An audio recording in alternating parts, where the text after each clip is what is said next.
A very brief video to explain how Monty's eyebrows work. And one of my students online was asking about this recently, and there's some confusion because there are two versions of Monty out there. One, there's an old version of Monty and there's a new version of Monty. And I've imported both of them into this shot here so that you can see how both of them work.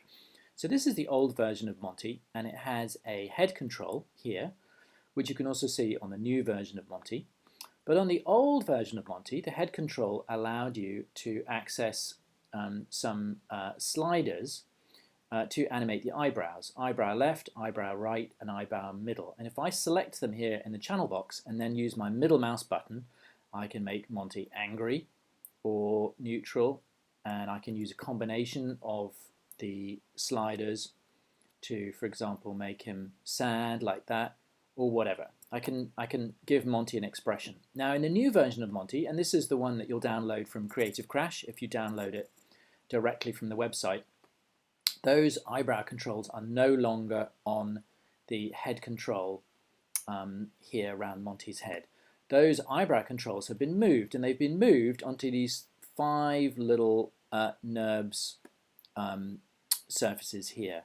And what that means is that if you want to animate Monty's eye expressions, you have to make sure that select surface objects is on, which we would normally turn off for animation, and then you can use the rotate tool here to animate Monty's brows. So if you want to make him sad, for example, you might do something like this.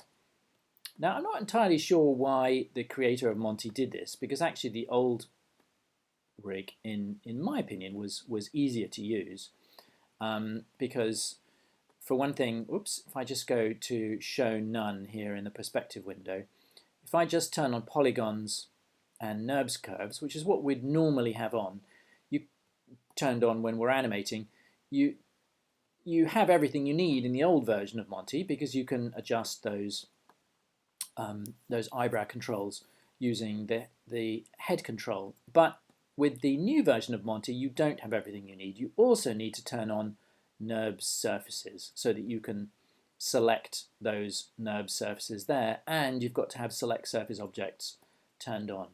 But although it's slightly more fiddly, in other respects the rig is exactly the same, and you can still get everything you need out of the new version of Monty. But of course, if you prefer the old version of Monty, which you can't download from Creative Crash anymore, you can always email me and I will send you a copy of the old Monty file. So it really depends on which you want to do. I personally prefer using the old Monty, but either way is fine. Both of them are great to animate with. It's a great little rig, and one that we recommend strongly here at Animation Apprentice.